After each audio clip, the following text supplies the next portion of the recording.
Did he really just say that? Right here? On the air? A whisper flew, but the invisible walls of pressure held it back. Phones went up in unison, the red dots of recording creating a surreal constellation around his head. His face, normally animated and expressive, was now frozen between anger and an unbearable pain. In his eyes, there was the glint of pure, unsullied outrage. The air was so dense with danger that breathing became difficult, like the stifling moment before a storm hits. The producer, a burly man in a black suit, gestured wildly from backstage. Two security guards, usually blending into the shadows near the entrance, began a determined approach. This is the end. Either for him or for the show, someone murmured behind the scenes. On Twitter, the first hashtag was already exploding, tearing through the trends. Hashtag Jordan controversy. The scent of hot spotlights and the bitter, metallic taste of adrenaline mingled. The cameras did not shut off, fixating on his face that had become a mask. He took one step forward, something like a spark flashing in his eyes. His voice, which finally broke through, was barely a whisper, yet it was amplified by every microphone. You didn't even listen to what I said. You just listened to what you wanted to hear. A brief, devastating silence. Then, an explosion, not of applause, but of likes, shouts, and comments. Everything Michael had so carefully controlled had slipped away. His quiet strength had collided head-on with loud arrogance. But to fully grasp how Michael B. Jordan, a star who epitomized restraint and professionalism, ended up at the epicenter of Hollywood's biggest scandal, one had to go back several months before he ever agreed to the interview. Michael B.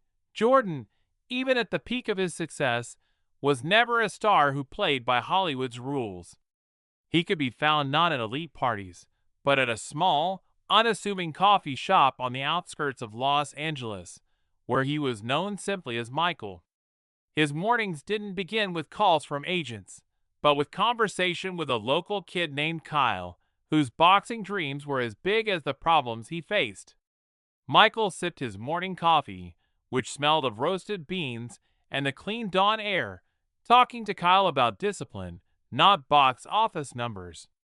He was a man of principle, a bit of an outsider in the world he had conquered. He remembered where he came from. His latest project wasn't a superhero blockbuster, but an indie documentary titled The Community Pillar. It told the story of forgotten gyms and centers that saved the lives of youth in neglected neighborhoods. The film had little commercial potential but immense moral weight. This was the true Michael. He didn't just talk about change, he embodied it. To promote this film, he made a compromise that deeply conflicted with his internal compass. He agreed to an interview on The Marcus Kane Show. Marcus Kane was the king of late night, but his popularity was built on provocation, dismissive jokes, and the mastery of creating conflict where none existed. Michael walked in knowing the risk. Marcus Kane is an arena. He doesn't want a conversation. He wants a gladiatorial fight, Michael. His agent, Elaine, warned him. Our job is just to survive and mention the film's title. But Michael didn't just want to survive. He wanted to be heard. His character was revealed through actions, not words. Over the last 6 months, he had secretly paid for the complete renovation of an old gym in his neighborhood and helped dozens of teenagers record casting tapes, simply because he could. He wasn't looking for fame or gratitude. He had been the community pillar long before he named his film after the concept. The smell of old leather boxing gloves and the faded, yet clean, canvas of his home gym were more precious to him than the studio scent of cold coffee, hairspray, and Kane's bitter, unpleasant cologne. The studio was cold, despite the searing heat of the spotlights. Michael sat on a velvet chair, feeling the tension pulse beneath his skin. He looked at Marcus Kane, a stout man whose face seemed to be sculpted from pure self-assurance. Kane had the look of a man who never doubted his own rightness. even when he was clearly lying. A minute before the show went live, Michael closed his eyes. Do the right thing, even when no one is watching, was the philosophy he lived by. Today, he was going to do the right thing in front of millions. He knew this bout would be tough. He didn't know how far he would go. A thought flickered in his mind. He only knew he wouldn't back down. Marcus Kane started, as expected, with faux friendly condescension. Welcome, Michael. Good to see you could squeeze us in between saving the universe and posing for magazines. Now, I hear you've taken on a little passion project? Something about how we should all remember our roots? Sounds a bit like Sunday school, doesn't it? Kane let out a short, dry chuckle. The audience laughed in response.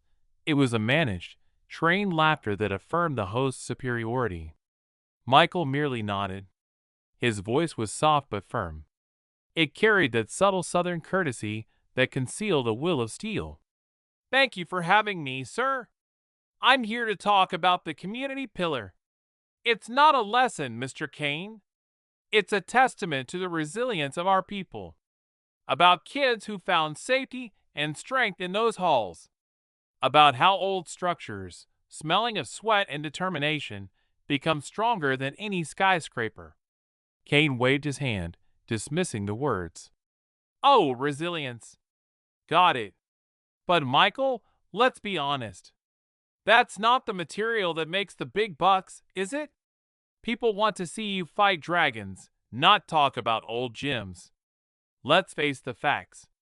You passed on a role in a huge sequel, right? They say it was due to creative differences. Or maybe it's just that you're too complicated for the big leagues? Forced to go back to playing in the dirt?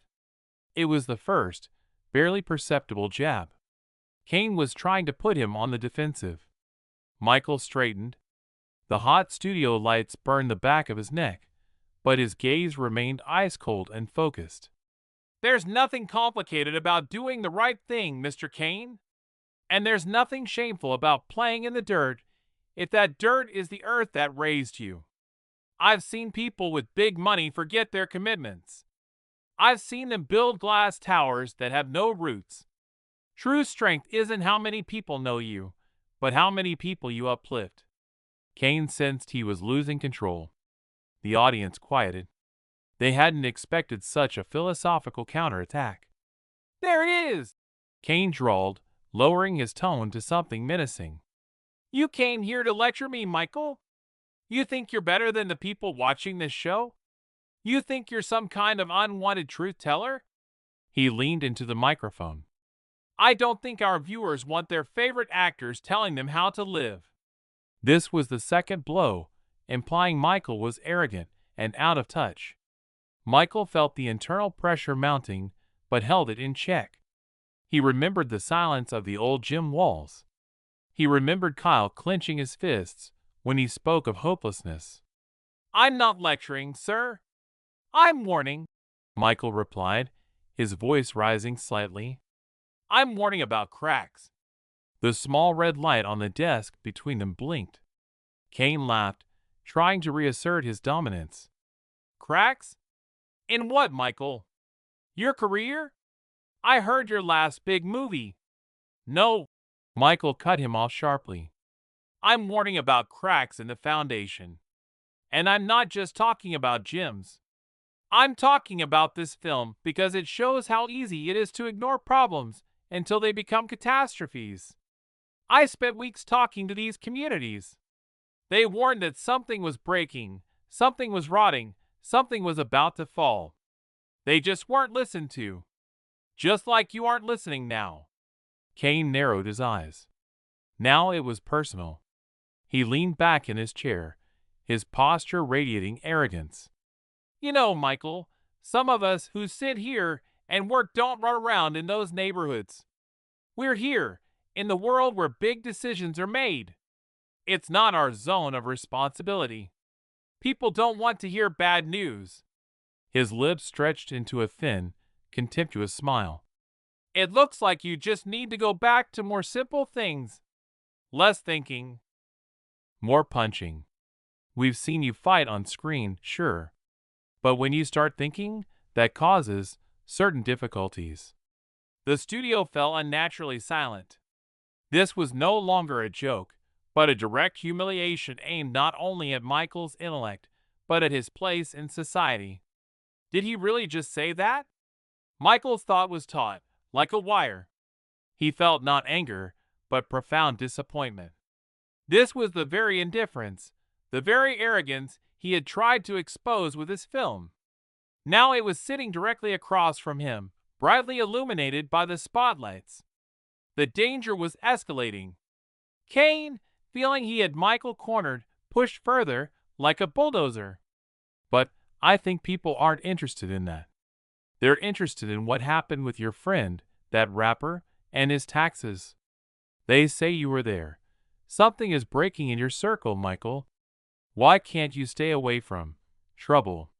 He deliberately used the term trouble, emphasizing the racial and social undertone. Michael felt a surge of indignation. His internal monologue grew hot and fast. Don't you see that the problem is you? Your indifference, your ignorance, your eagerness to create a scandal just to avoid talking about real work? You destroy the space for what is important only for the sake of clickbait. He chose to act, not with force, but with dignity. He did not respond with aggression, but looked Kane straight in the eye, with that calm, almost philosophical certainty that was stronger than any shout. You are right about one thing, sir, Michael said, nodding almost imperceptibly. His southern accent was palpable, like soft yet strong leather. When a man sows arrogance, he harvests the storm. And I see a storm approaching. Kane laughed again. It was a loud, artificial guffaw designed to drown out the tension. A storm? What is this? Threats, Michael? You've decided you're some kind of prophet of our time? In that moment, Michael B. Jordan did what he had to do. He stopped talking about his film. He chose to talk about Kane himself. He knew he would cross a line, but that line had already been decimated by the host's arrogance. He used his platform to expose the fallacy sitting opposite him. Your problem, Mr. Kane, is not me. It's not my film. Your problem is the ignoring of truth. You just said people don't want bad news. That's true. But people need to know about the things you are hiding. Michael leaned forward sharply, his hands resting on his knees. His body didn't move, but his words were like bullets. This was not an actor, but an enraged, yet principled, man who could no longer tolerate the injustice. I was sure you wouldn't want to talk about my film, so I brought something up about your home. Kane turned pale. What the hell are you talking about? We're talking about your film. Panic entered his voice for the first time. Michael ignored him. You know the story of Trenton, the homeowner who exposed the HOA's arrogance, and Devon, who warned about the floods. I heard their stories because they were ignored. Just like you are ignoring the warnings, Mr. Kane. He recalled all the rumors about Kane's mansion, about his private dispute with the city over illegal construction. The small warning signs Michael had noticed online now assembled into a coherent picture. You tell me I should go back to the dirt. Michael lowered his voice to an almost dangerous whisper. But your home, sir, sits on land that is already designated as unsafe for construction. A month ago, you were sent a warning about the bridge leading to your property, which the authorities say is susceptible to collapse during heavy rain. But you ignored it, because your pride won't allow you to admit you were wrong. Isn't that right, Marcus? A pause. This fact was too specific and too personal. The studio air grew heavy, like lead. Kane sat with his mouth agape, his feigned confidence shattered. You don't even know what you're talking about. That's a lie. Kane shouted, completely losing his professional veneer. His face turned red, the veins in his neck strained. I'm taking you off the air? Now! You think you can come here and lie about my private life? Do you know who I am? Michael stood up. His movement was slow, calm, yet monumental. He towered over the host, who sat as if chained to the chair, and Michael B. Jordan became the sole focal point in the room. The cameras cut, and his face filled the screen. His quiet strength was now louder than any scandal. "I know who you are, Marcus." His voice rang clearly. "You are a man who ignores warnings until it's too late. A man who scoffs at community pillars, but cannot hold up his own roof. You are afraid of the truth. Now throw me off the set if it makes you feel stronger." A security guard and the producer rushed toward the stage. The crowd began to hum. It wasn't laughter, but a mixture of shock, awe, and anticipation. "You're a disgrace. I'll make sure you never step foot in this studio again. You're finished. You know that someone like you belongs only in." Kane didn't finish. His words were unmistakably loaded with racism, arrogance, and open rage. He burst, like an old bridge that finally gave way under the load. Michael B. Jordan stood still, allowing the guards to approach. He wasn't looking at Kane or the guards, but directly into the camera lens. He was about to deliver his final, crucial phrase. His face was frozen between anger and pain, his eyes radiating indignation. He intended to state his philosophy, that dignity is stronger than anger, and that true power is responsibility, not arrogance. A guard roughly grabbed his shoulder. Michael leaned forward, and his lips opened to utter one word that contained the entire truth. The word that would expose Kane completely and forever. He started to speak, and exactly at that moment, the entire studio went dark. Not just the spotlights, the whole broadcast was cut. Absolute, abrupt darkness. Silence. But the real storm was just beginning, because Michael B. Jordan had made his move, and now his career hung by a thread, while he stood in the darkness before millions of people waiting to see how this battle would end. What happened to Kane's bridge? Will Michael be able to prove his truth? This is not the end. The absolute, abrupt darkness tasted like burnt ozone and failure. It was the deepest silence, broken only by the frantic sound of the heavy security guard's breath against Michael's ear. The guard's sweaty, thick fingers dug into his shoulder, attempting to drag him away from the camera's assumed position. But Michael B.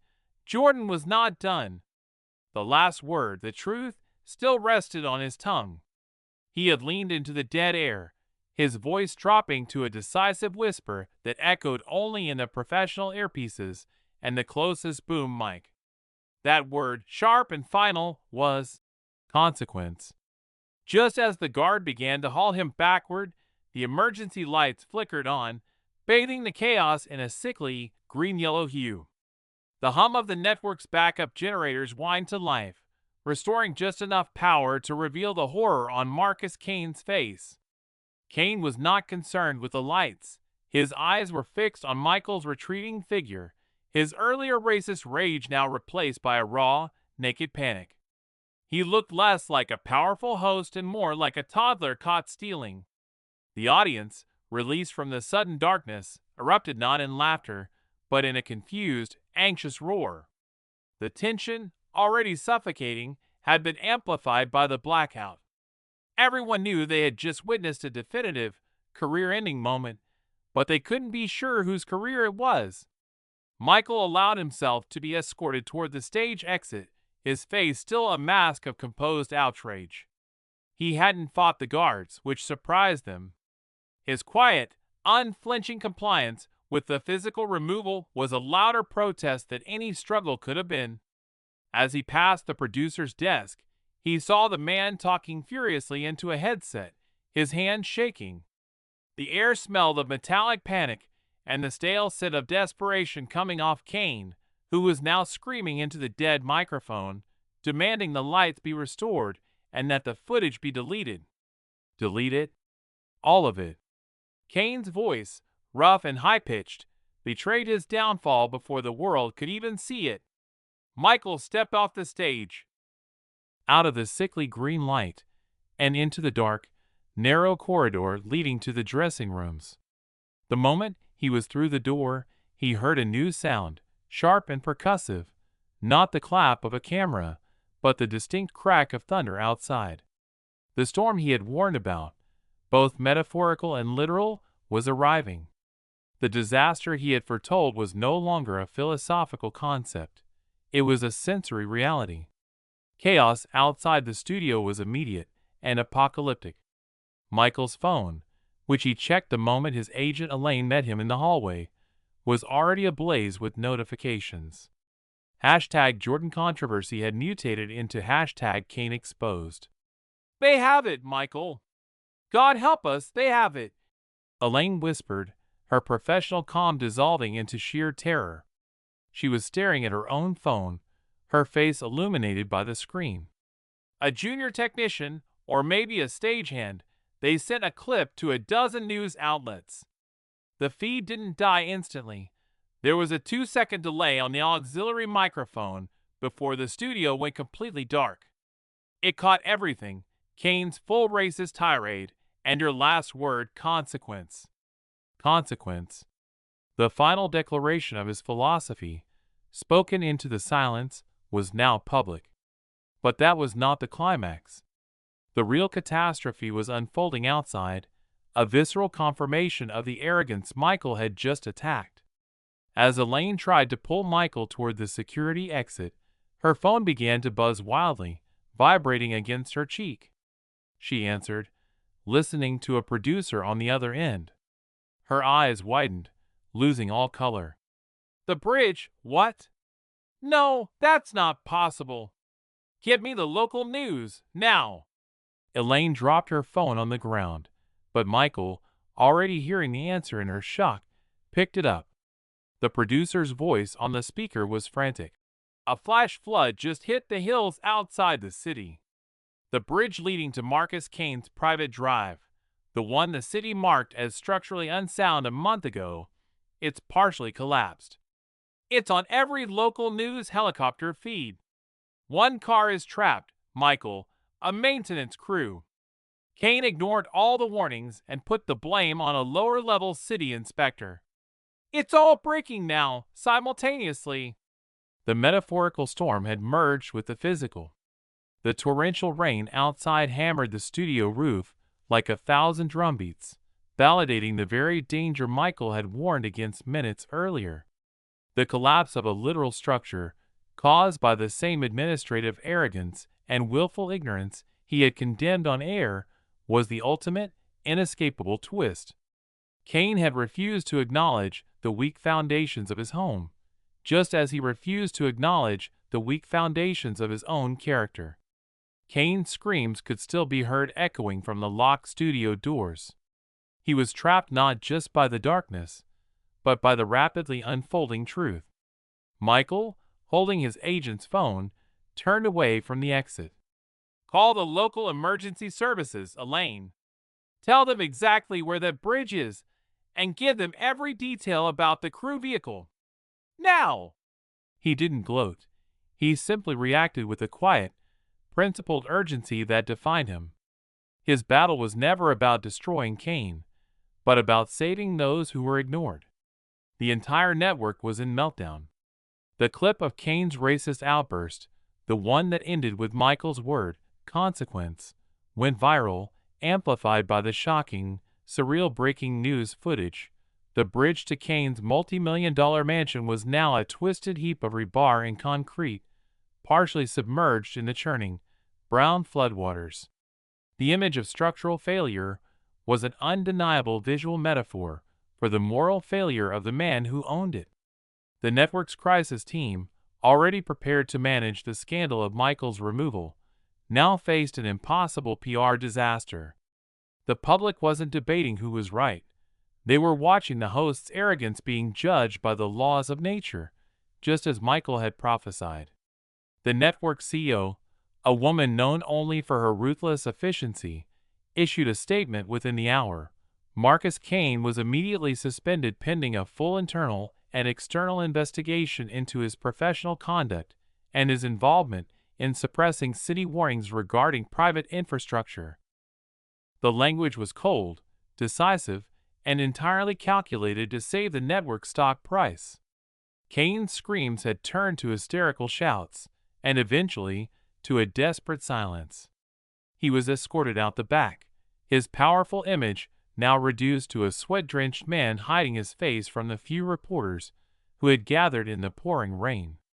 His downfall was swift, complete, and self-inflicted. Michael and Elaine drove away from the studio, the car radio tuned to the news. Every station was running the same story: the disastrous combination of the on-air meltdown and the literal collapse of the bridge.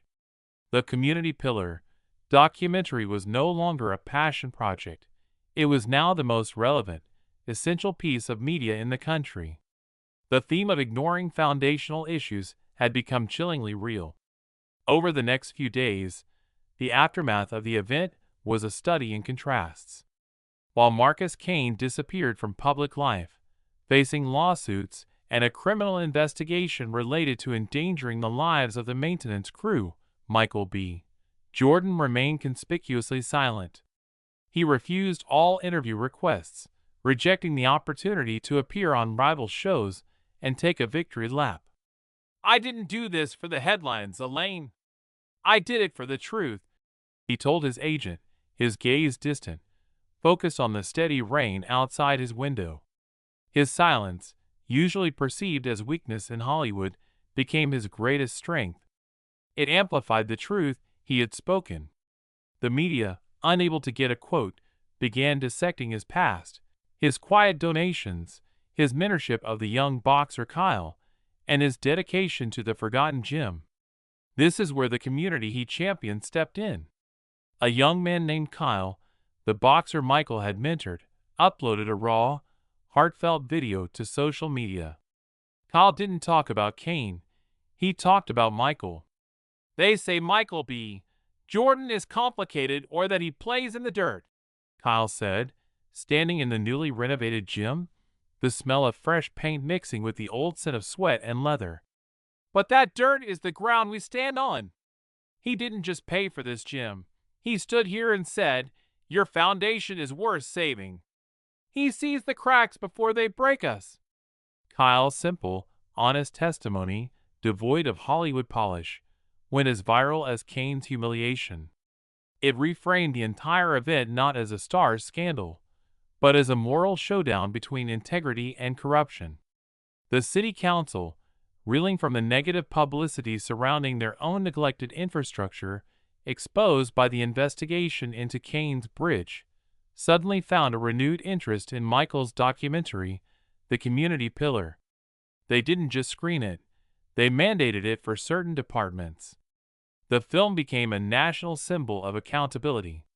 Meanwhile, Michael used his time away from the cameras to quietly organize relief efforts for the families affected by the flood, including the trapped maintenance crew, who were rescued largely thanks to his immediate call to emergency services. He was not a savior, he was a pillar. Weeks passed. The scandal slowly subsided, replaced by news of the resulting government infrastructure audits. The network officially terminated Marcus Kane's contract. The irony was devastating. The man who built his career on tearing others down was ultimately destroyed by his own fragile foundation and the quiet strength of the man he tried to humiliate. Michael's phone rang. It was the network CEO, the same woman who had suspended Kane. She didn't offer him Kane's time slot. She offered him an independent production deal with full creative control. "You showed us, Michael, that people are hungry for truth, not just spectacle. Your voice resonated because it wasn't tainted by anger. You let the consequences speak for themselves." Michael accepted the deal, but with one stipulation. The first project under the new banner would be dedicated to infrastructure and community safety, focusing on finding and repairing the cracks before the storm hit.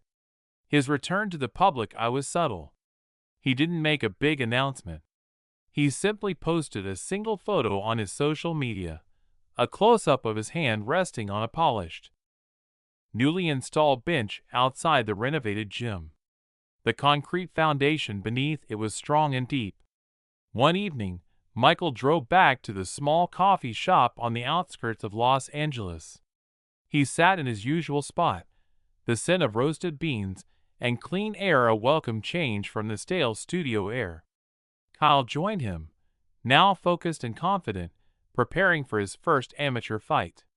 "You won, Mike," Kyle said, stirring his coffee. "You won without ever throwing a punch." Michael took a slow sip. The heat of the coffee was grounding. "Winning isn't about being louder, Kyle. It's about being built right. Kane's downfall wasn't my victory. It was his own consequence. He relied on his power to hide the truth, but nature, and eventually the public, doesn't forgive arrogance." He reflected on the whole terrifying experience. He had stood on that stage, facing a man who wielded hate and power like a weapon, and refused to respond in kind. He had chosen dignity over defense, and truth over theatrics. That quiet choice had forced the universe, and the news cycle, to validate his warning with a catastrophic physical event. The arrogance of the strong had been exposed by the simple, unforgiving law of consequence. The real strength isn't the ability to build glass towers that dominate the skyline, but the integrity to maintain the old wooden beams that support the community. The community pillar wasn't just a documentary, it was a way of living. Michael had understood what Kane never did. Arrogance is a structural flaw, and nature is an unforgiving architect. He finally looked at Kyle, a warm, genuine smile returning to his face. "We have work to do, Kyle. We have to keep finding the cracks and fixing the foundations, even when no one is watching. Because the quiet work is the loudest when the storm finally hits." Michael B. Jordan's story is a testament to the idea that the greatest power isn't the ability to shout down your opponents, but the moral authority to let their own flaws speak for themselves. His restraint was his shield, and his truth was his sword. He lost the argument on air, but he won the moral battle of a generation. If this story reminded you that quiet dignity is the strongest power, and that ignoring the small cracks will always lead to massive failure, then join us. Click the subscribe button, because the consequence of silence is too high.